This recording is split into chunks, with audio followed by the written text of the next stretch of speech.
Hi guys, and welcome back to my channel. My name is Ria, and in today's video we're going to be discussing 5 best and 5 worst eyeshadow palettes.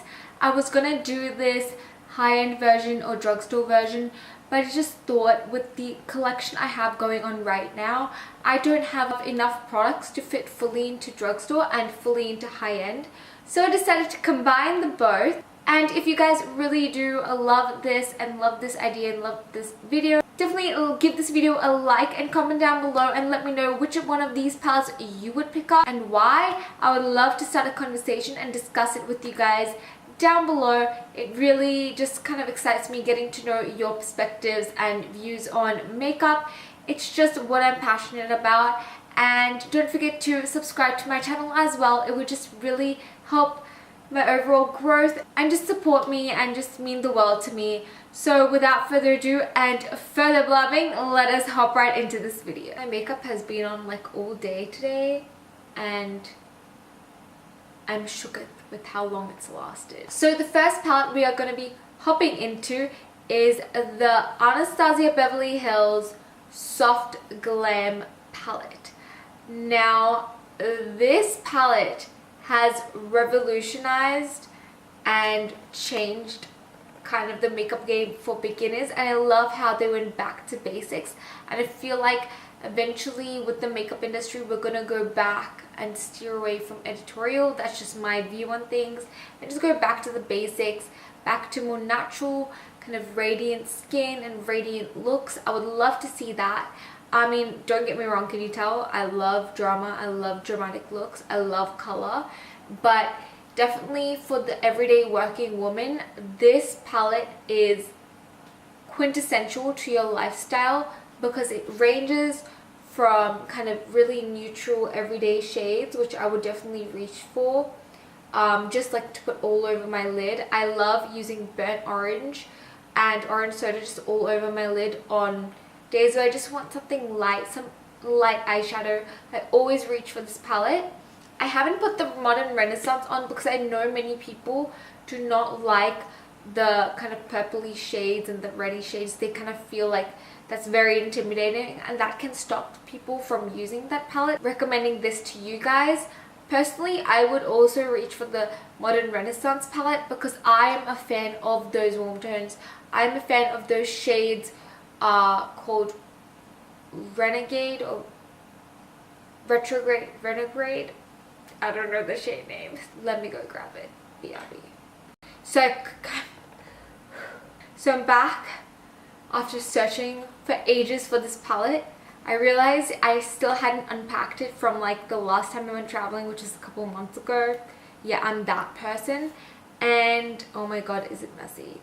But as you can see, I pretty much hit pan on burnt orange, which I have started using in Soft Glam, and I am a fan of using like Buon Fresco. So if you aren't intimidated with this side of the palette, then I highly recommend this for you.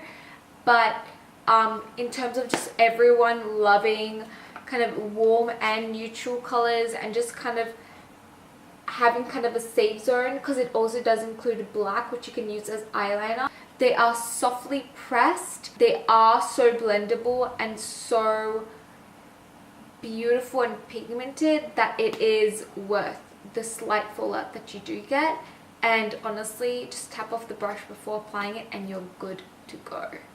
Next up, we have the Too Faced Chocolate Gold palette.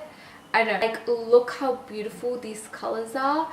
Cocoa Truffle, Decadent, all the mattes, the 4 mattes in here are beyond, they're so soft and blendable, and I don't think I experienced that from the Chocolate Bar palette. I think that the pigments in here and the overall kind of shade selection, if you're a fan of metallics and kind of a little bit of pop of color, because the quality of eyeshadow, I think they've just stepped it up, and I feel like this is one of my favorite eyeshadow palettes by Too Faced so far. Just note that the colorful shades just require application with the fingers, and that's how I personally love using metallic shadows anyway, so that wasn't a problem. But the neutral shadows you can apply with the brush. I'm starting to fall in love with them all over again, and I am definitely starting to invest back into Too Faced as a company. And yeah, if they keep up this quality, I'm going to be a big fan of theirs again. Next up, we have the Dubious Place Masquerade palette. This is gorgeous and a staple in your collection.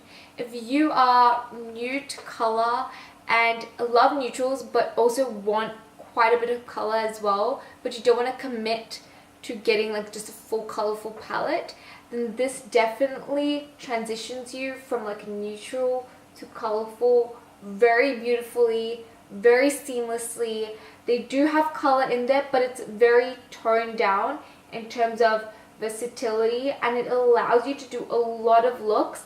And if I were to take like one palette traveling, and like I really am planning to do colorful and neutral looks, I would definitely recommend taking this palette.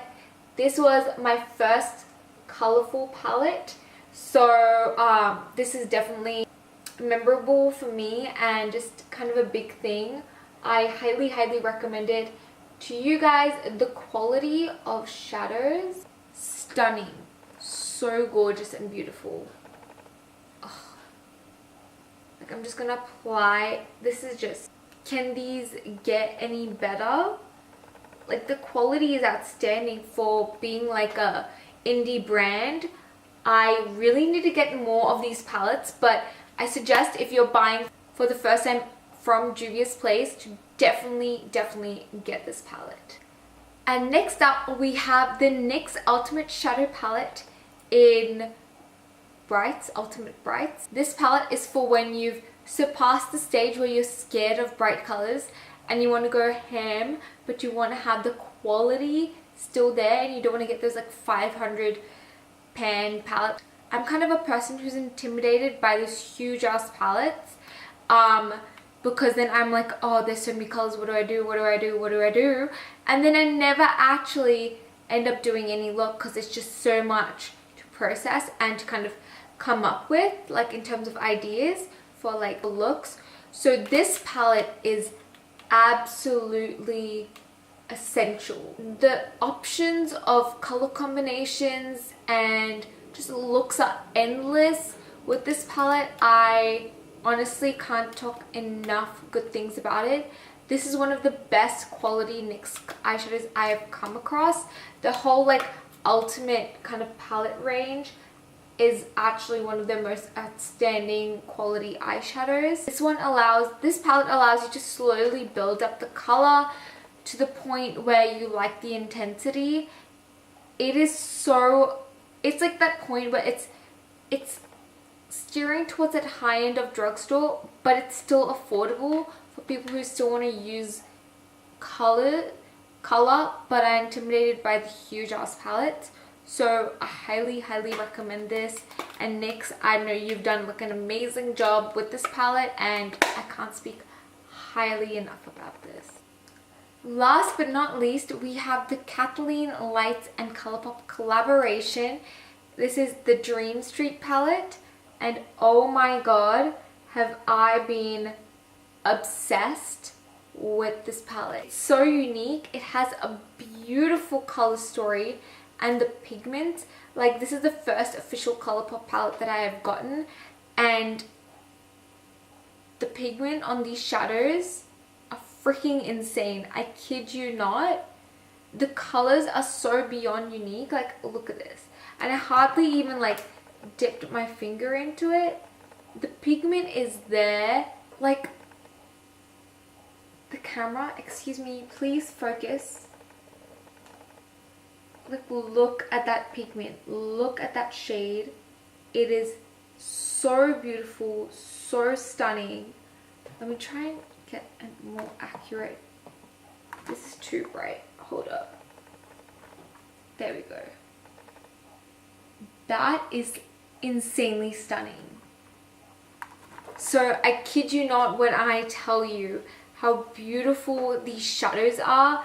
And if they're still in stock, I think that Colourpop's having a 50% or 25% off sale. Please get your hands on this. You will not regret it.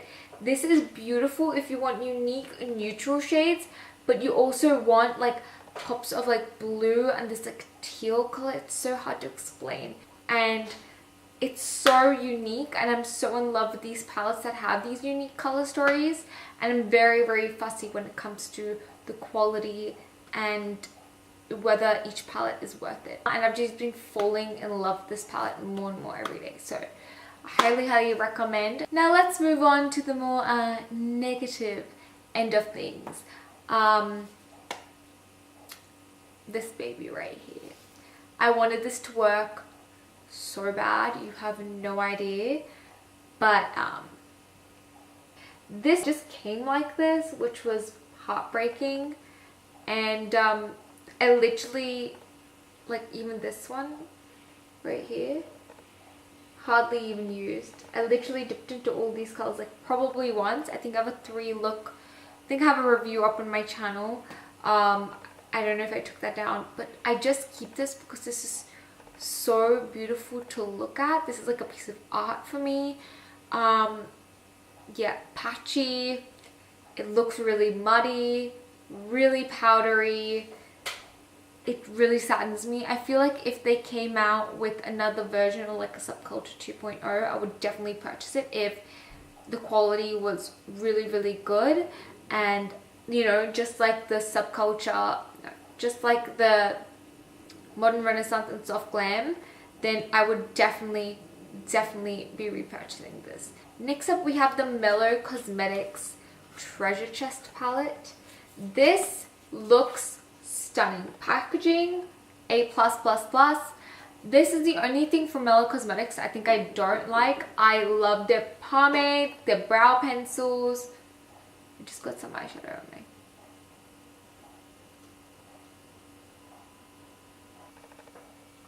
Sorry, I had to put on a little jumper because I was getting quite cold.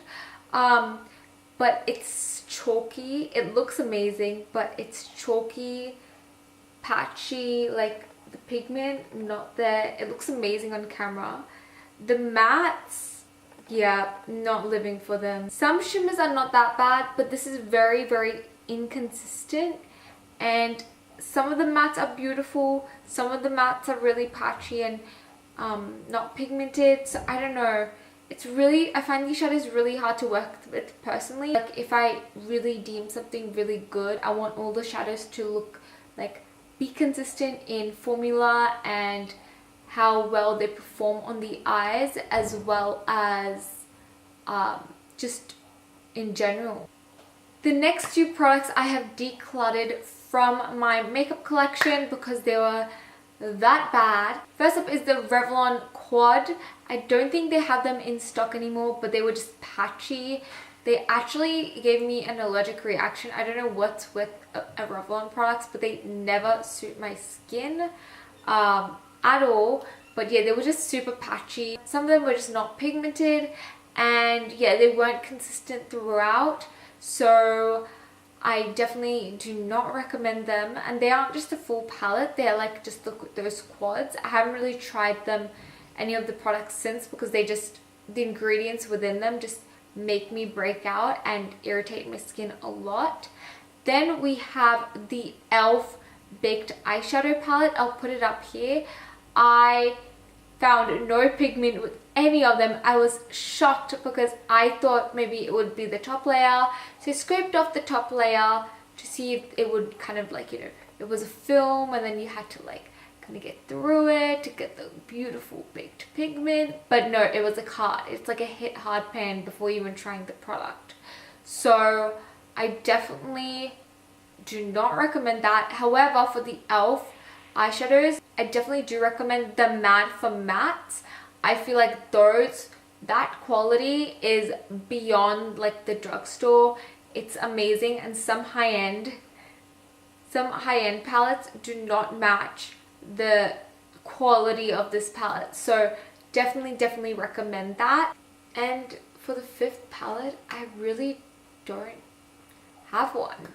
I thought I did, but I went back into it. I played around with it for a little bit because I love to double check with everything I post online, just because I don't want to say something is bad when it really isn't. And it was going to be a Smashbox product but I played around with it even more, and I feel like they have a different formula, and it's not like the product is bad, it's just that I've experienced working with different formulas, so I have to use them different ways. But there's nothing that's like really bad about it, and I wouldn't want to mention it and put it in the bad category. I know it's 5 best and 4 worst, but I hope you guys can forgive me. So guys, that concludes this week's video. I hope you guys liked it. Thank you guys so much for watching. I love you guys with all my heart, and I'll catch you, my beautiful best friends, in next week's video. Bye!